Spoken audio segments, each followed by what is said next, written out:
I'm quite confident, like rest of the Isro scientists and rest of the country, that we will do much better, because a lot of changes have been done as compared to Chandrayaan-2. First and foremost is more fuel has been put. Then we are using the Chandrayaan-2 orbiter, so we don't have to put the orbit.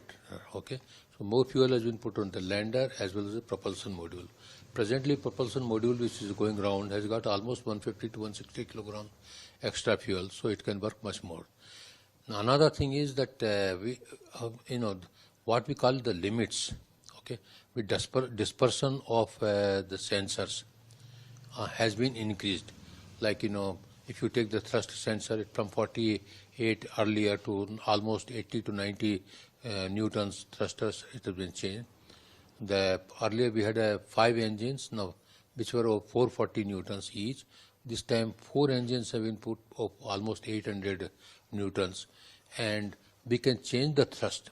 Isro has designed the slew rate can be reduced. Thrust can be changed. Even 2 thrusters can be fired. Then on board, all the algorithms have been changed, and they have been tested for 6 sigma. So 6 sigma is like you can tolerate one mistake in 1 million. That sort of thing has been done.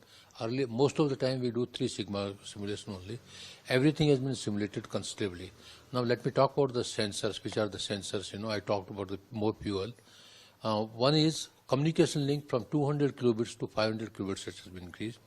One laser Doppler velocity meter has been added, which will talk about its velocity control. Then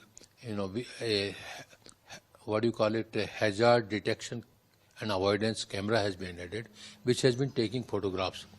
So that has been done, and that takes the photograph. Onboard computers also, there are a lot of algorithms have been changed.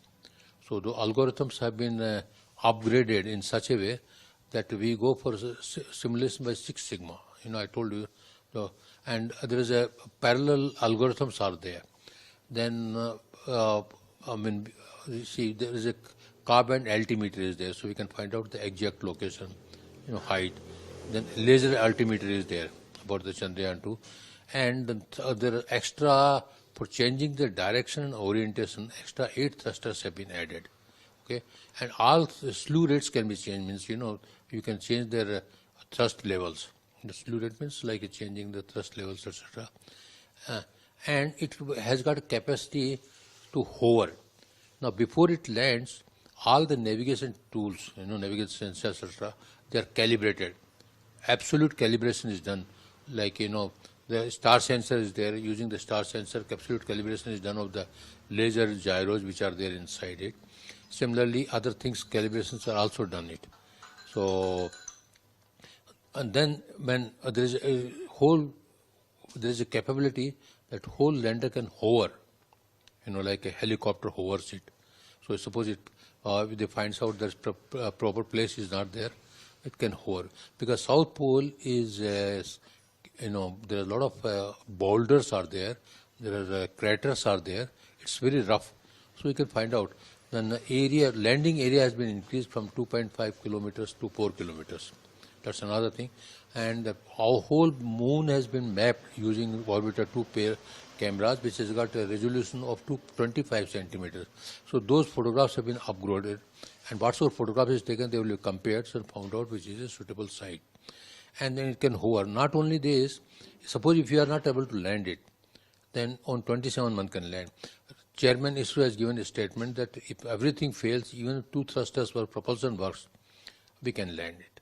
So that sort of confidence there. A lot of changes have been done, a lot of simulations have been done, both software-wise as hardware-wise.